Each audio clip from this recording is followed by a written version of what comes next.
Good afternoon and welcome. It's only a matter of hours before all Kalou electorate get back to the ballot and vote for their next member of parliament. We have my colleague JJ Kyoria on that bit. And in sports, Spain are already in the final of the World Cup. Remember, it's only the second time. Who will join them? Will it be Argentina? Will it be England? We have that and much, much more. Good afternoon and welcome. My name is Njue and Lucy Maura is my co-anchor on the sign language interpretation. Let's begin in Nyandarua County, where distribution of voting materials in the All Kalou by-election is currently ongoing. The seal for the ballot pallets were broken on Wednesday morning in the presence of two independent Electoral and Boundaries Commission IEBC commissioners, Anderito and Nur Hassan. The voting exercise will kick off at 6 a.m. on Thursday and conclude at 5 p.m. The IEBC has ruled out the use of a manual register, insisting that all voters will be identified through the KIMS kit. In the meantime, police will mount road checks to avert any infiltration by goons. They will also impound any unmarked cars in the constituency and arrest the occupants. Kitu hapa inaenda shwari. Yeah. Kwa hivyo wajitokeze kwa wingi bila kuogopa chochote kwa all those polling station, na sisi tuko hapa kulinda kila kitu paka jioni turudi hapa. Kazi nyingine yote tunaachia IBC kufanya. Kwanza barabara hasifungwi. There will be free flow of traffic. Kutakuwa tu na checks kuhakikisha kwamba wale ambao wanakuja Olkalau ama Nyandarua wako na nia njema. The tallying center has specific number of officers. The polling station inside has 2 officers. The general area of the polling station also has officers on patrol, and therefore there will be no interference, no suppression. And they know they have been asked to protect, to keep law and order, and that is where their mandate falls, and nothing beyond that.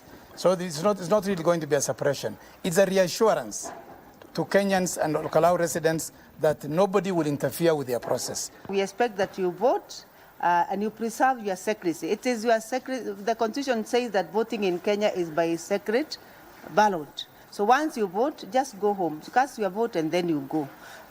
It's upon you to do that and protect your own vote.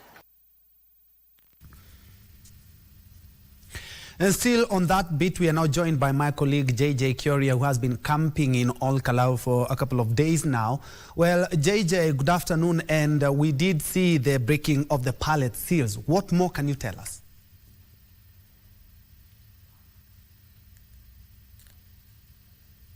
Thank you, Ben Troy Njue, back at Broadcasting House live from the All Kalou second.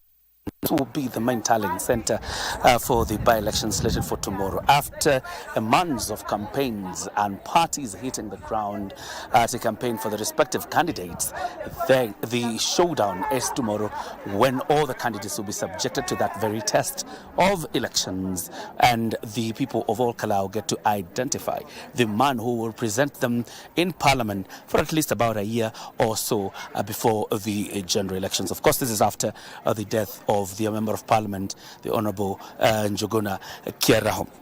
Now, what is happening behind me, very quickly, is the clerks in this whole process, together with the presiding officers. There's a collection of voting materials that again will be distributed to polling centers. There are about 144 polling stations inside All Kalou. 73,480 voters go to the polls tomorrow to cast their vote to elect the next member of Parliament.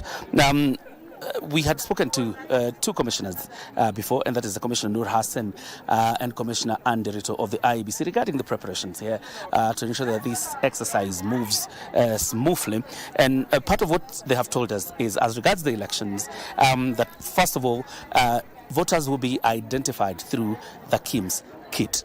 Normally there are questions whether, what if the KIMS kit fails, do you resort then to the manual register? And the IEBC says there will be no resorting to a manual register. It is a KIMS kit that will identify voters. So what happens then if your biometrics are not found in the system, for example, because the identification of voters will be biometric. So what happens then if you're not identified biometrically? It says then that they will queue in your ID number, that is alphanumerically. They will queue in your ID number that will identify you as a registered voter in all Kalou.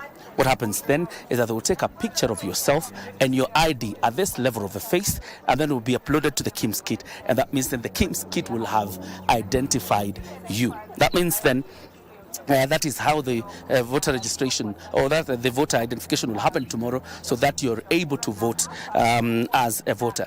Therefore, there will be no manual register tomorrow if you're going to come to the polling station. That is 73,480 voters who come out tomorrow to exercise their will to vote for the next member of parliament. They will have to be subjected to the identification of a KIMS kit, and there will be no manual register. The exercise begins at 6 a.m. and closes at 5 p.m.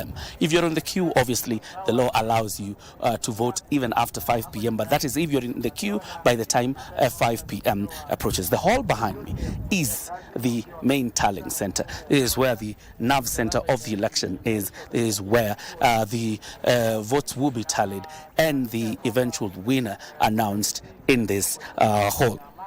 Regarding security preparations, as you know, the IBC announced the deployment, or rather the IG of Police, Douglas Kanja, announced the deployment of 1,000 police officers to this constituency, and largely is for the part of ensuring that this exercise is peaceful and to ensure that the voters of all Kalou do not get hindered anyway, either by security nightmares, for example, the infiltration of goons in exercising the will to vote. And therefore, there will also be road checks mounted across the roads in all Kalou constituency. And the idea is to ensure that non-locals who could be goons do not infiltrate this exercise. The idea is to keep this exercise flowing as smoothly as possible. So they will deal with whatever nightmares or whatever security situation that could arise. They will be in plain clothes and others in uniform, but all of them at guard, ensuring that this exercise kicks off as it should and is conducted obviously in accordance with the law. The commitment from the IEBC is that this process will be fair,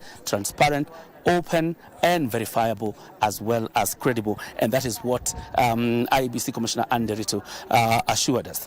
So that's just regards the preparations. The security is tight. The ballot papers are being distributed right here to the clerks that will be overseeing this process. The idea being to ensure that they are distributed and are in polling stations by 6 a.m. tomorrow and available for people to exercise their right to vote. As you're aware, the campaign period ended on Monday evening, so there's not much activity around here. But probably could just grab the Commissioner just for a minute, probably to rehash some of the things that I've told you. Commissioner, thank you very much for joining us. Once again, for the purpose of our viewer, the security situation in all Kalou constituency and the strategies that you've laid down to ensure that you secure this process. Thank you very much, KBC, for partnering up with us. The security situation in Kalou is very good. I want to commend IG and his team for having secured the entire electoral environment that we see in Kalou and even beyond. We are looking even beyond in the entire county. We have several layers of security that have been deployed. We have those that are covering polling stations, and we have those that are covering the perimeter, the 400-meter perimeter of radius of the polling station, to make sure that no mischief and nobody interferes with the polling system in that area. At the tallying center, we have 3 layers. We have nearly 3 to 4 layers of security arrangement. We have the officers within the tallying center. We have officers outside the building of the tallying center, and there are those who are within the school perimeter wall, and then there are those who cover up to the tarmac road outside the perimeter wall of the school, so that nobody from outside can come and interfere with this sacred process of tallying the votes of the people of Kalou. Let me ask very quickly, because sometimes you see big honchos and politicians storming to polling stations and some level of misconduct, sometimes even trying to file complaints.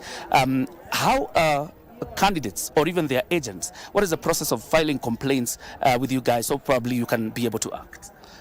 First of all, there are no big people and small people in this election. The big person in this election is the voter. That is the person we care most.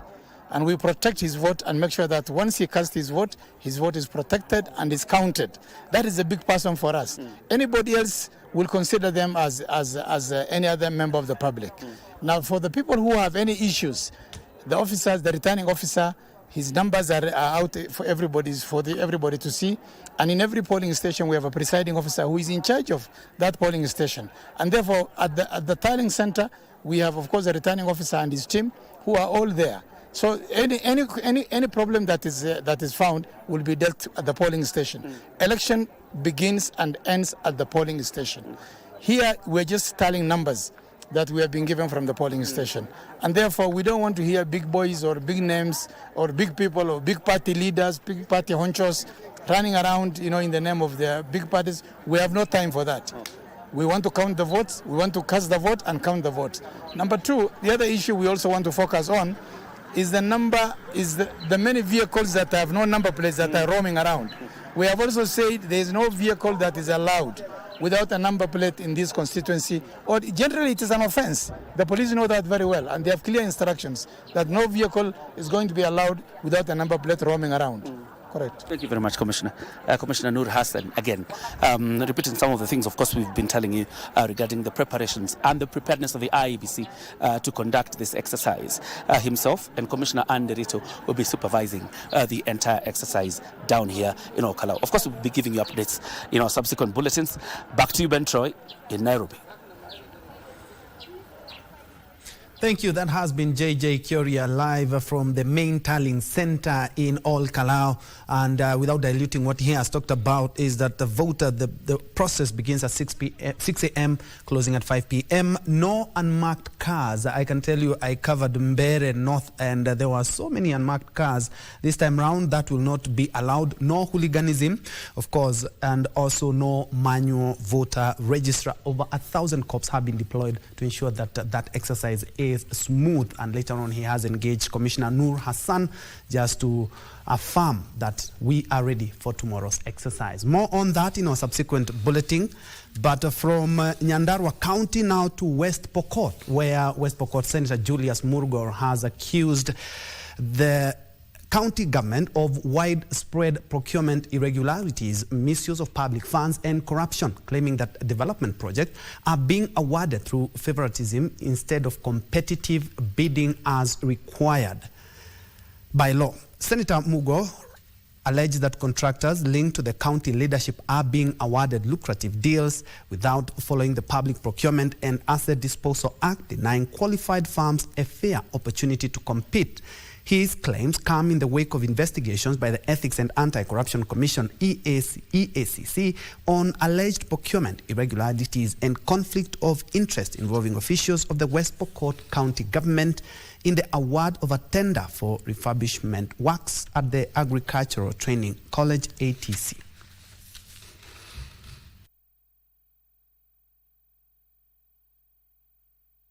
Kwanza hiyo kazi haikupeanwa kwa mwenye alipata ama mwenye anafanya kwa njia ambayo ni halali. Ilipeanwa tu kizawadi kwa mtu na sheria haikufuatwa. Na ni kitu ambacho imekuwa kisungumkuti ama imekuwa tabia ya kaunti ya West Pokot. Na mimi ninaposema Kajabina nafanya zero work, si hata mimi ninasema, ni audit report na wale controllers wa budget.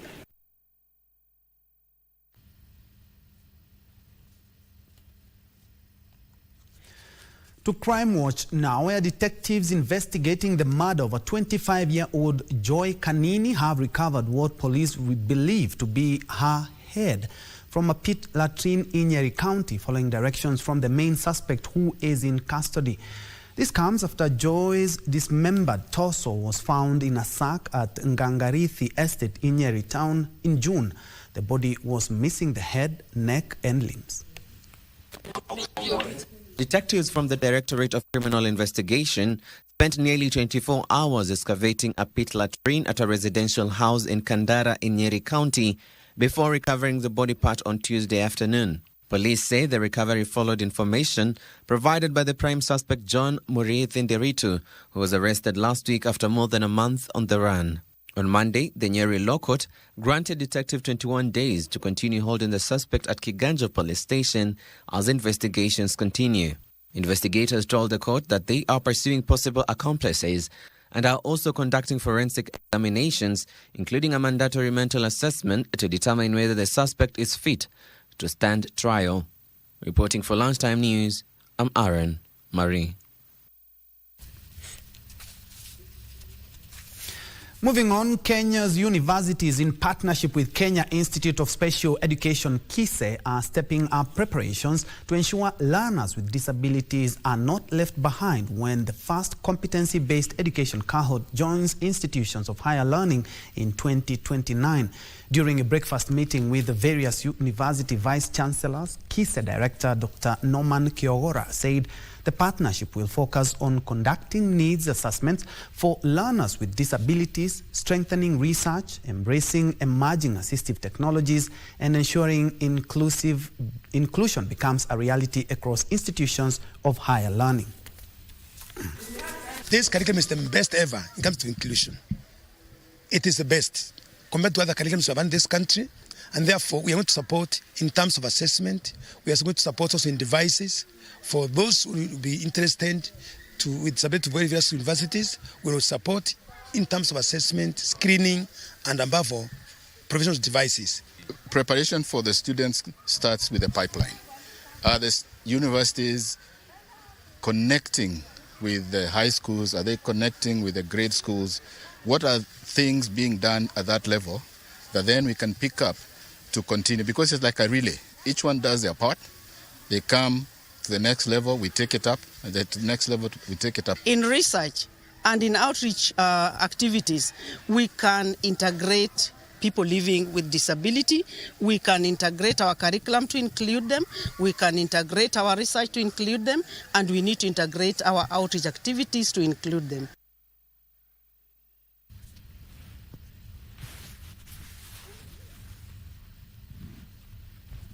To county number 14 now, where a family from Jokere village in Manyata constituency, Embu County, is seeking assistance from the national government and well-wishers to bring back the remains of their kin who died in Saudi Arabia a week ago. Frida Kageni died while receiving treatment at a Saudi Arabian hospital. According to the family, they were informed of Frida's demise by the Ministry of Foreign and Diaspora Affairs on July the 7th, 2026 through a phone call. The family said Frida, who was working as a house help, has been ailing since early this year and has been in and out of hospital until June, when she was diagnosed with meningitis as her condition deteriorated. Her mother, Christine Irunda, says the family is unable to meet logistical costs involved in bringing her body back home before the July the 21st, 2026 deadline given by the Saudi authorities.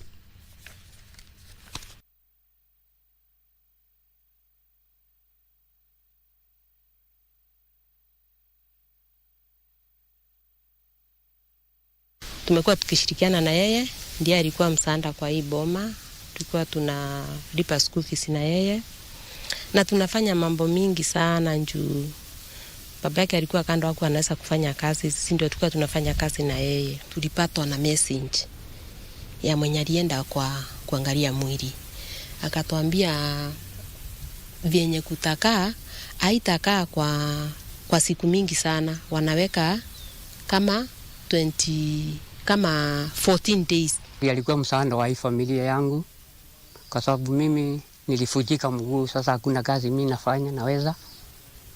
Naomba watu wa mapenzi mema, hata kama ni serikali, wanisaidie tu hiyo mwili ifike Kenya, ndio tusike hiyo mwili wa mwanangu. Kwa sasa hakuna hata mtoto mmoja mwenye ako kazi. Frida alikuwa breadwinner, so hakuna pesa yoyote yenye tunaweza sema alikuwa amesave. Nilikuwa naomba pia serikali isaidie kwa kuwa hatuwezi. Tunahitaji takriban shilingi milioni 1 ndio tuweze kuwa tumeweza hayo mambo yote, pesa yenye ambayo hatujui kama itaongezeka.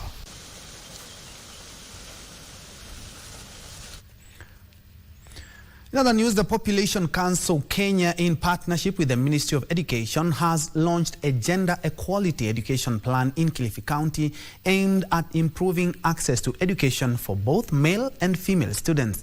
The initiative follows a study showing that only 3.1% of female students transition to secondary and tertiary education compared to 40.4% of male students. The study attributes the disparity to teenage pregnancies, poverty, child marriage, and gender-based violence. Speaking during the launch in Kilifi, education stakeholders emphasized the need for multi-sectoral collaboration to address these challenges and improve education standards in the county. Improvement in terms of access, in terms of transition, and in terms of completion, both for boys and girls in Kilifi County. They have noted issues of, because the priority areas they have mentioned in the action plans about access, about quality education, the safety of our runners, and also addressing the issues of inclusivity. So these are some of the areas that as a commission we have also been partnering so much with the Ministry of Education, with the county government.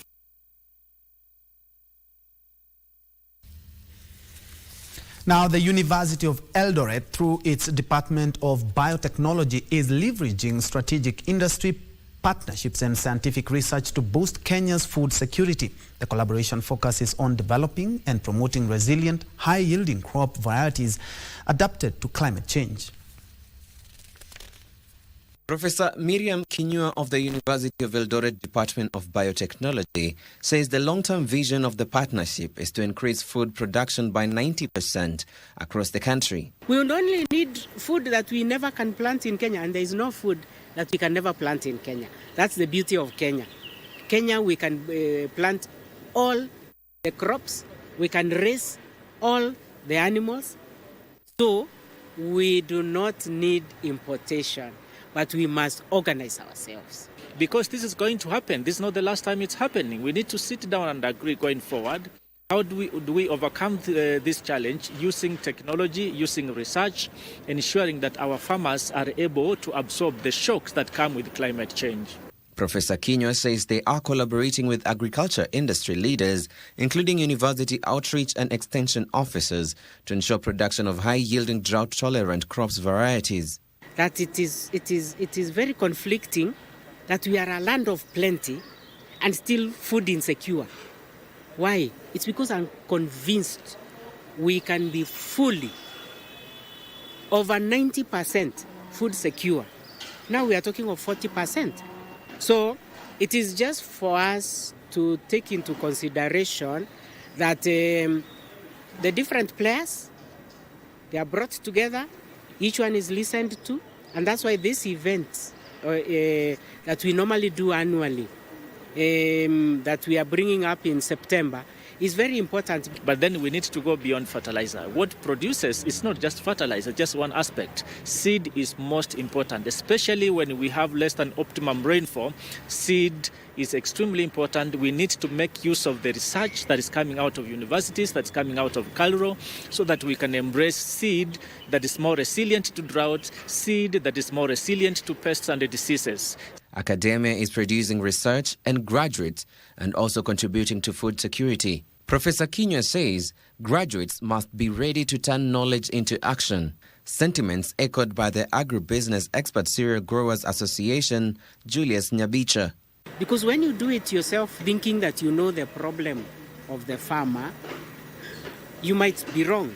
But if you do it with the farmer, then it means that you will get the problem of the farmer, and then you can address it. Because we have the theoretical knowledge, and then we get to see what is happening in the farm. That helps us to develop varieties. The biggest threat is, of course, less than optimum rainfall, and of course many farms are drying up. We shall receive less than optimum harvest from North Rift, and I know once that happens, then we need to move a step further and see how do we bridge that gap. And the University of Eldoret will host an agribusiness trade fair between the 24th and 26th September this year as part of efforts to champion climate-resilient farming solutions. And that's why this event that we normally do annually, that we are bringing up in September, is very important because everybody will be there. And if we dialogue, If the farmer sees they are getting 2 tons instead of 20 tons, the industry person knows that farmer will produce for me. I can prepare my industry.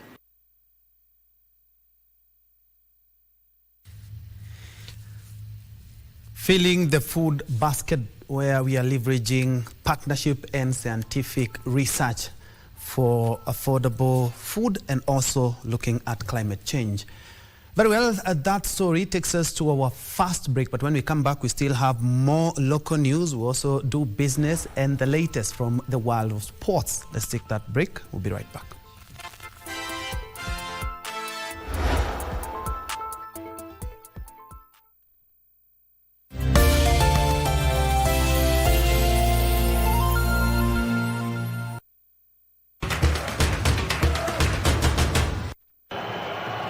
Yazabal puts it home, and Spain lead. Striking penalty. To the right-hand side. It's not tucked into that corner, but it's powerful. It's accurate enough. What a start for the Spanish now, and they will also know the French, if they go hunting an equaliser, will leave space in behind. I am Chef Ombachi. Today I'm cooking ugali na Ajab Premium Maize Meal. Boil water, done. Add Ajab Premium Maize Meal. Done. Grab your mwiko and stir the mixture. Done.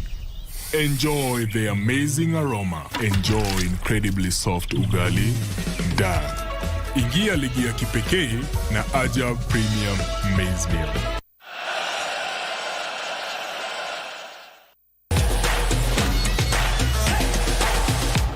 I'm very happy that KBC is making it possible for Kenyans to watch World Cup. I'm still hedging my bets on the teams that are there. Don't ask me which one for now. Let's leave that one for another day.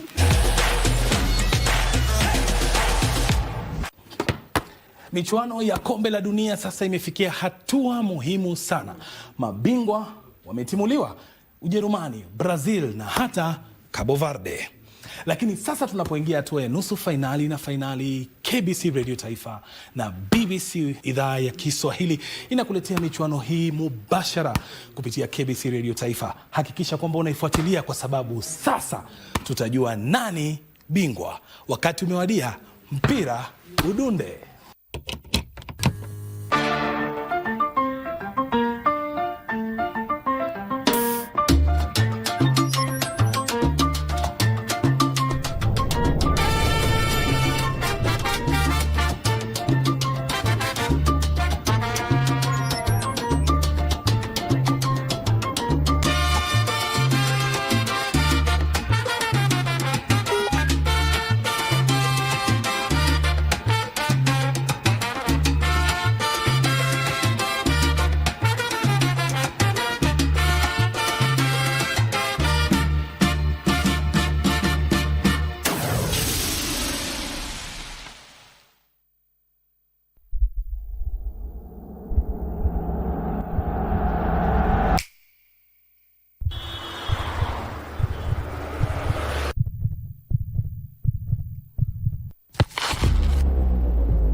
World Cup iko KBC na Kenya ina watch pamoja. Nairobi, Nakuru, Kitengela, Kalou and Kisii. Come join your favorite KBC presenters and DJs kwa ground. Feel the bow fever in every city.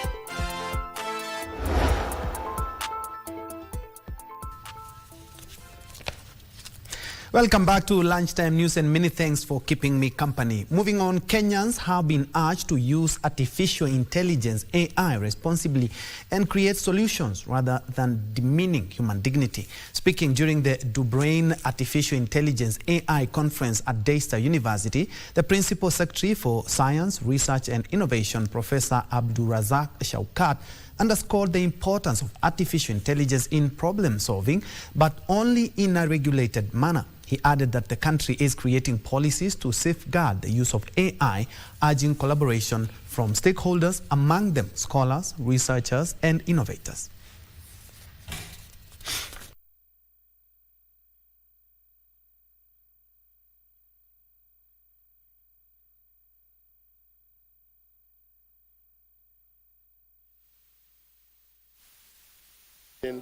And we've gathered here to celebrate together with the Daystar University on this very important conference on matters of AI. At the moment, Kenya, we already have a strategy on AI, and now we are developing a policy. The message is very clear. We would like to see how we can be able to produce more from less for more. And one way is really to embrace emerging technologies such as the AI. The State Department for Science, Research and Innovation is spearheading all these activities in regard to matters of technological advancements, and we want to ensure that we can be able to build clusters, including the areas of cybersecurity, the areas of AI intelligence, but most importantly also to be able to use this technology for the benefit of the society. And we have witnessed here some of the innovators that have demonstrated how AI could be able to bring three entities together: the issue of human, the issue of environment and animals as well, in managing the antimicrobial resistant as well. This is just one example. AI has also been able to be used effectively here, as demonstrated in children that have got challenges of autism, for example. And we've seen in other parts of this country where we have had AI hackathon to be able to use AI to manage ghost workers, for example, to use AI in managing illegal ship and so on and so forth. So what we are saying is that we have a tool, we have AI that we must be able to use it effectively, efficiently. But above all, the message that is coming out here is that AI must be used in a responsible manner. We must be able also to have the virtue of using the AI. The virtuousness of using AI is very critical. Kenya and Africa will not be left behind. We are part and parcel of crafting our own destiny towards the first world status, and AI is one of those tools that we would like to embrace to reach to the destination that we like to be. From your speech, you said that we need to incorporate everybody, the young, the old, but how can we bring the good? No, I think what we are trying to do is, that's why I'm saying we are trying to break the silos, building synergies and collaboration. We have universities, research institutions, we have the private sector as well. The beauty of young fellows in this country, we've got 75% of our population at the age of 35 years and below.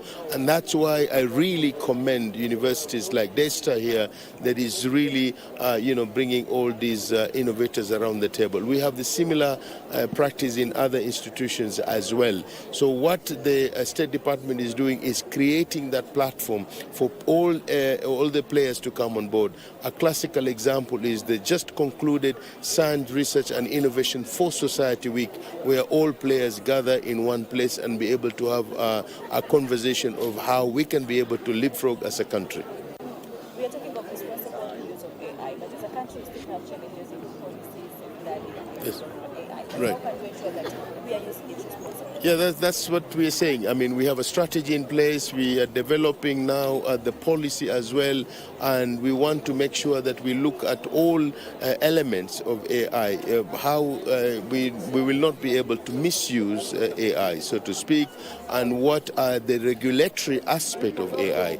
We are also looking at the ethical aspect of AI. For me, really, we should not be afraid of using the technology and emerging technology technology and advanced technology. We just have to make sure that it's being used responsibly, and the regulatory aspect of that would be able to make sure that is very strong and vibrant.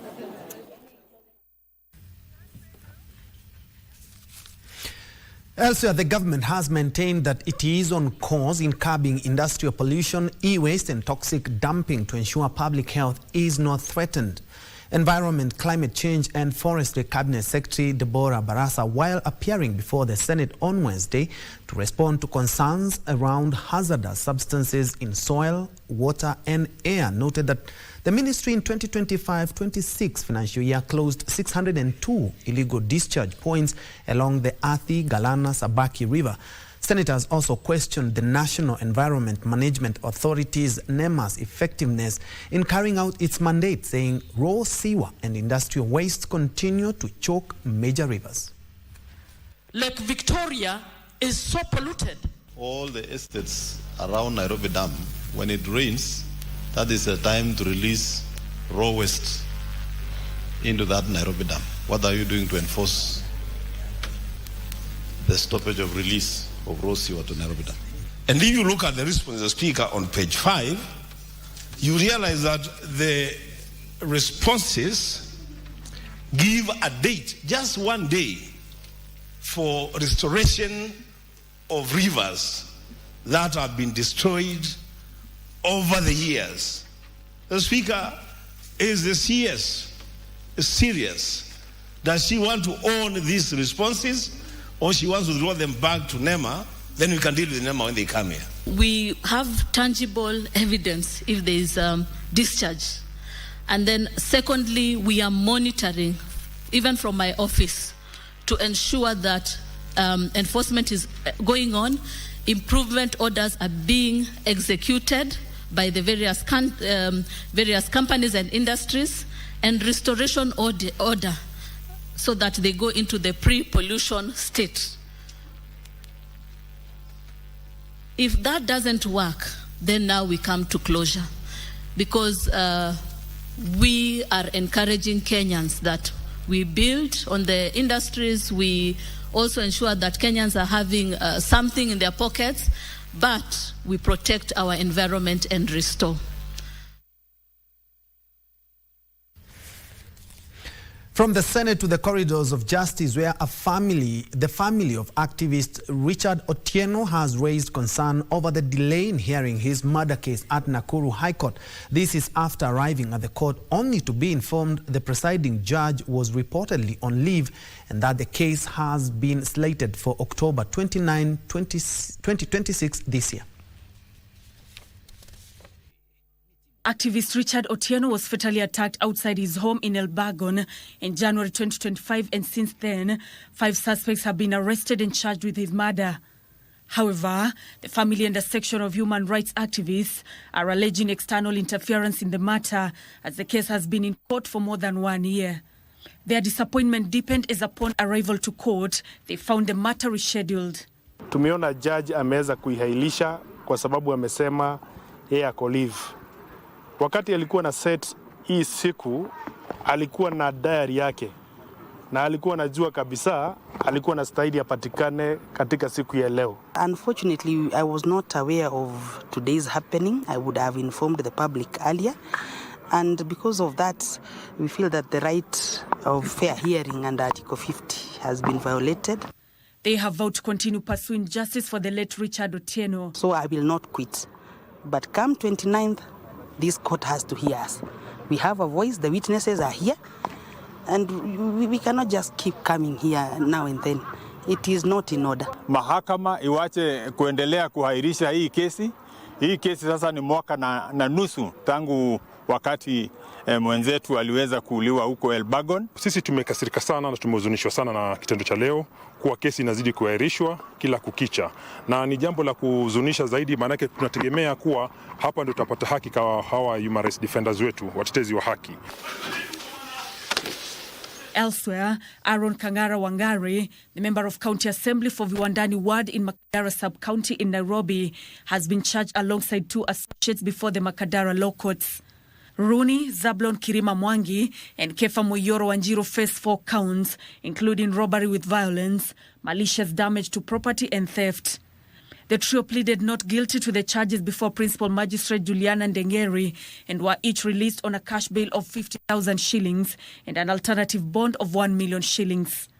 The matter shall be heard on December 16, 2026. The accused person shall not, whether directly or indirectly, contact, intimidate, threaten, influence, induce, or otherwise interfere with the complainants or any prosecution witness. Meanwhile, Rebecca Mushambi, popularly known as Becky, the accused in a case of stealing by conversion, was arraigned at Makadara Court before Principal Magistrate Juliana Ndengeri. She is accused of stealing $29,225, approximately 3.8 million shillings, between the 27th of May and 2nd of July 2027 at Eastleigh area. She denied the charges and was released on a bond of 1.5 million shillings or a cash bail of 1 million shillings. The accused person's passport shall be deposited in court pending the hearing and determination of this case, unless otherwise ordered by the court. The case will be mentioned on the 22nd of October 2026, a hearing set for the 15th of December 2026. And Siokware, Lunchtime News.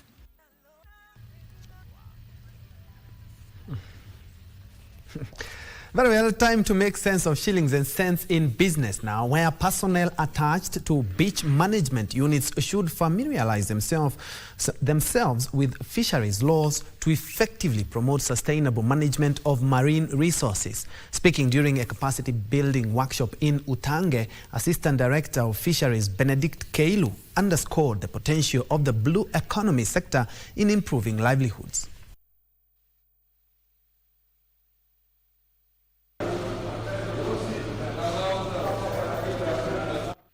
This is very important, the capacity building, because it goes a long way in sensitizing and in equipping the communities with the relevant knowledge to better manage the fisheries resources that they directly depend on. We are going to develop what we are calling an advocacy action plan, and that is what will guide the group in undertaking the advocacy efforts. So ningeomba watu wa fisheries kwa ajili mambo ya title ya devolve to county government wao watatushika na tuweze kupata vibali ndio tuweze kupata maendeleo zaidi. Now, Kinango, that was once synonymous with food insecurity, is experiencing an agricultural revival after farmers have embraced rainwater harvesting to support irrigation of drought-resistant crops. A community-led initiative is equipping area residents with sustainable farming skills for organic farming. Climate Care Executive Director Peter Zuma says the initiative has impacted more than 20 farmer groups, helping communities build resilience against climate change.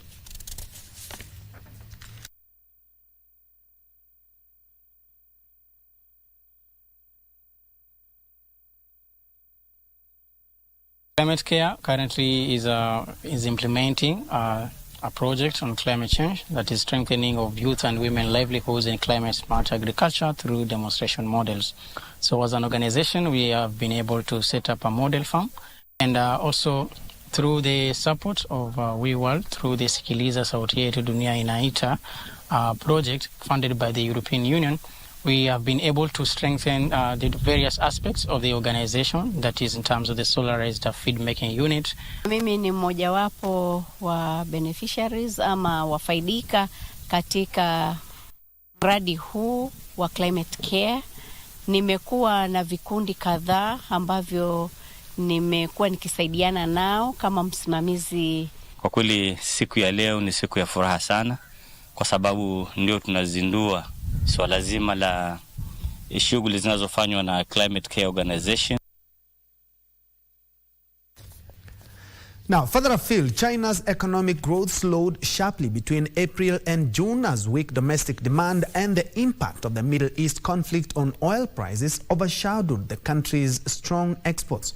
Official gross domestic product figures showed the world's second largest economy grew 4.3% in the second quarter, below China's annual target, despite exports jumping by 27%. Here are the details of this and other headlines shaping up the news conversation in other parts of the world.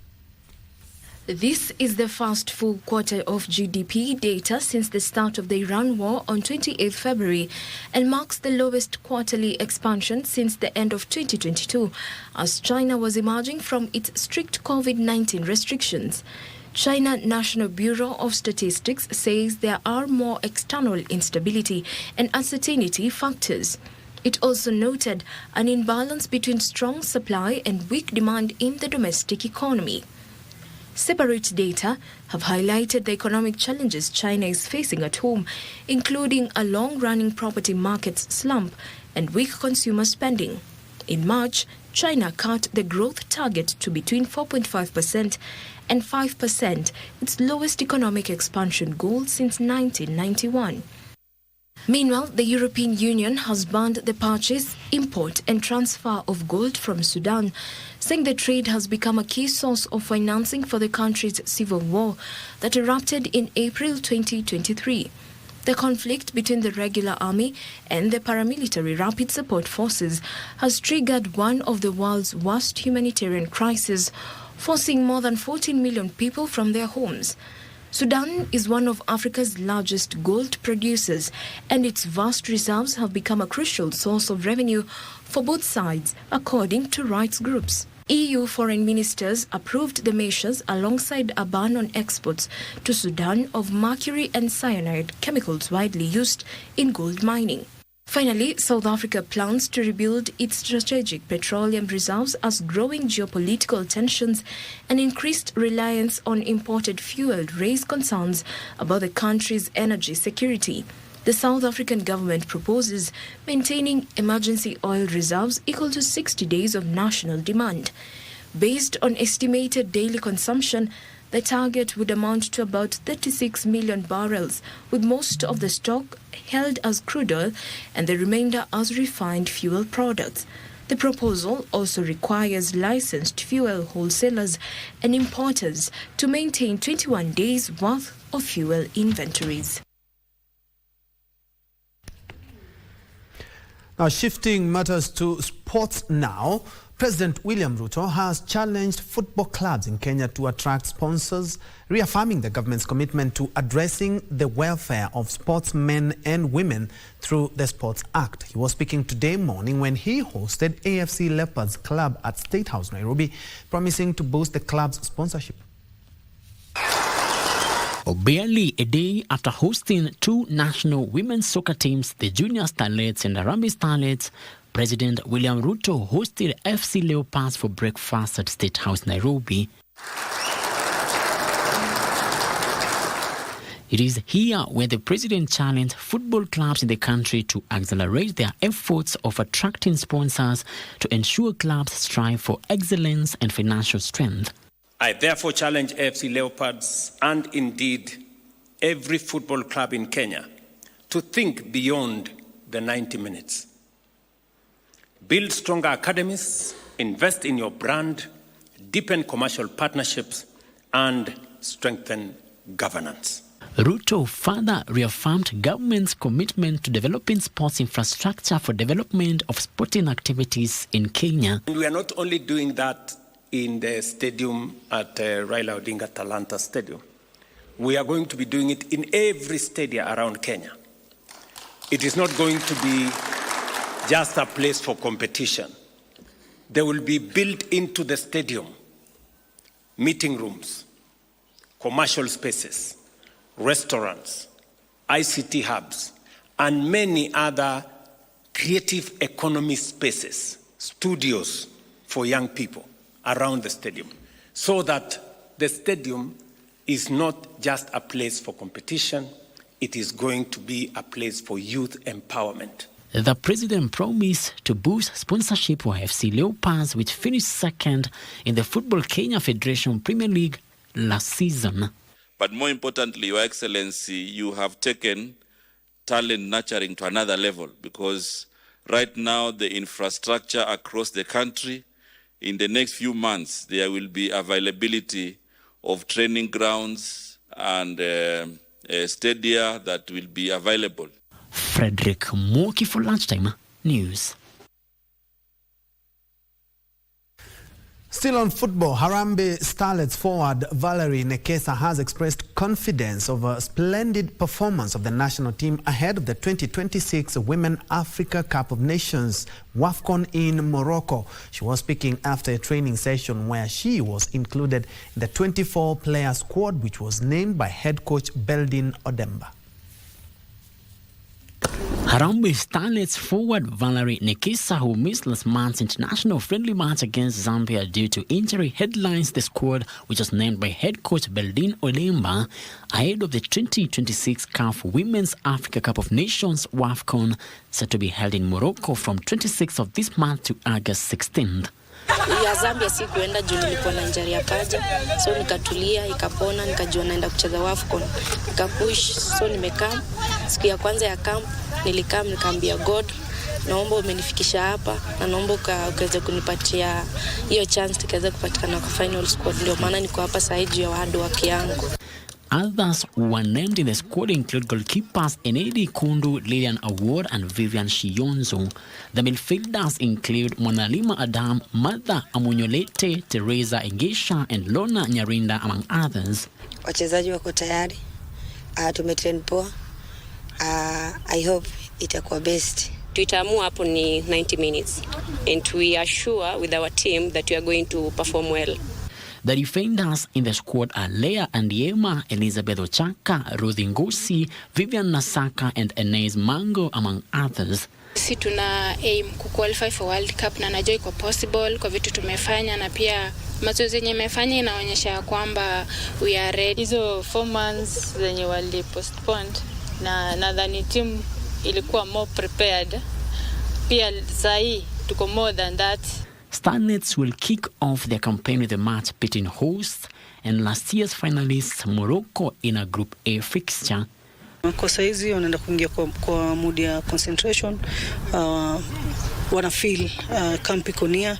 At the same time ni acclimatization for us, kwa sababu mahali tunaenda tunaambiwa weather iko sawa na mahali tutachezea kule Morocco. Beldin Odemba's charges will face Algeria and Senegal in the other matches set for Rabat. Frederick Moki for Lunchtime News. From football, or is it soccer, to athletics now, Matthew Kipchumba Kipsang stormed to victory in the men's 3,000 meters, while Laban Chepkwony finished second in the men's 800 meters at the latest World Athletics Continental Tour Gold meeting, delivering another impressive outing for the country's middle and long distance runners. Laban Chepkwony produced another strong run in the men's 800 meters, clocking 1 minute 43.54 seconds to finish second behind Algeria's world silver medalist Jamel Sedjati, who won the race in 1 minute 43.19 seconds. Chepkwony, who set the meeting record at the event last year, settled for the runners-up position after a late surge by the Algerian in the final 40 meters. Meanwhile, in the men's 3,000 meters, Matthew Kipchumba Kipsang claimed victory in a time of 7 minutes 31.90 seconds ahead of Anthony Cameria of the United States, who clocked 7 minutes 32.64 seconds, underlining Kenya's continued strength in distance running on the international circuit. Saye Kiplangat going on the outside. Jose Pinto having one of his best runs of the season. And the attack has come from Kiplangat, and Koech desperately pumping the arms, trying to stay in the lead, but he's not going to manage it. Danson Kiplangat of Kenya, another teenager. Oh, just on the line, has to give way. I think Fanwell Koech came back.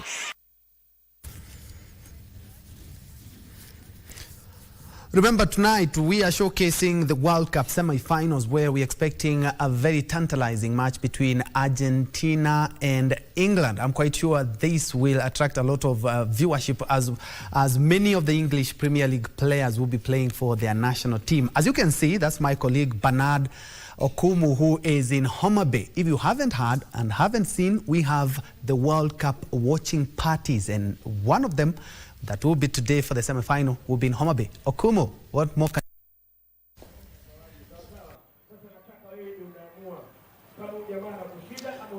Thank you so much, Njue. I know that this might not be so news or a scoop to you. We know that it's either England, Spain, or Argentina who will certainly win this particular World Cup. And that's the whole essence for us to be here in this particular county of endless potential. And this is Homa Bay County, and later on in the evening we'll be having a big watch party. If you're in Homa Bay and you don't know how you will be able to catch this particular action, Argentina against England, then at 10 p.m. make your way to the Homa Bay County Amphitheater. That's in Homa Bay town, a few kilometers from here. This is Road Kopany, where we are standing right now, and we all headed there. KBC Channel 1, of course, in conjunction, partnership with the county government, as well as the Bow Fever, are here to make sure that you don't miss any piece of this particular action. And of course, I'm with the branding manager for KBC, Jacqueline Seka. Jacqueline, I mean, yesterday we were in the neighboring county. Today we are here. We are not sleeping, right? Mm-hmm. Yeah. Yes, we are going around the country. Yes. We are happy that we are here in Homa Bay County,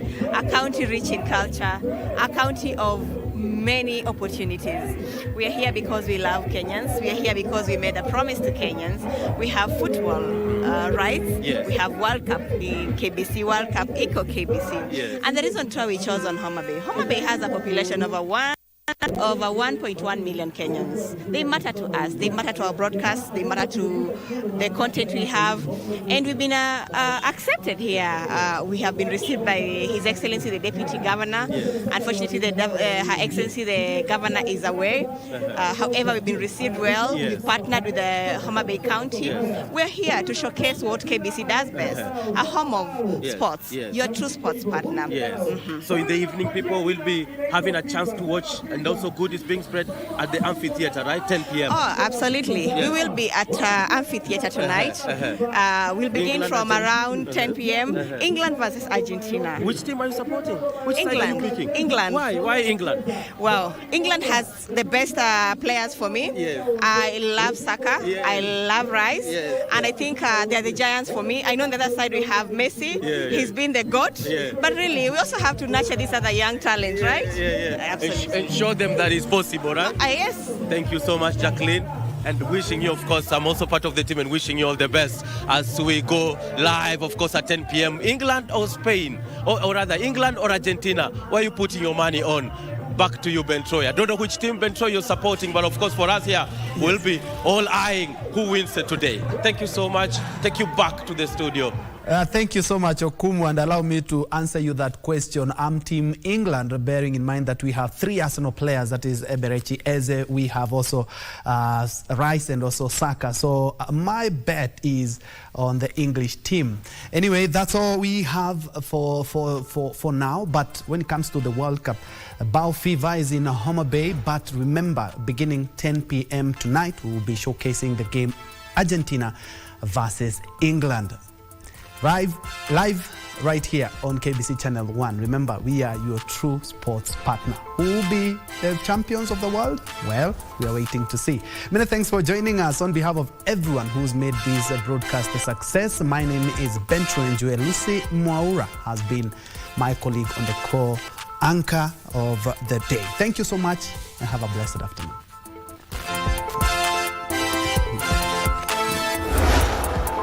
Okay. All right. Thank you.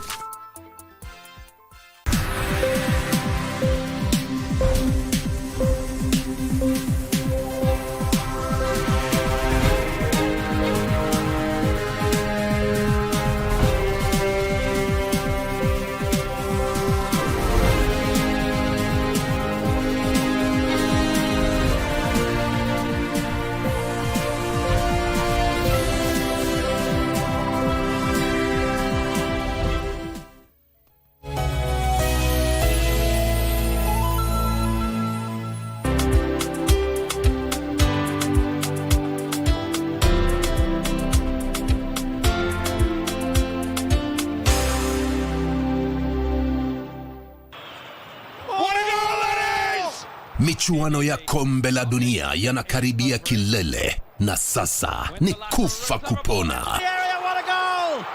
Farasi wawili wanaopatana ugani, ni mmoja tu ndiye atakayesalia, huku mwingine akifunganya virago na kuelekea nyumbani. Je,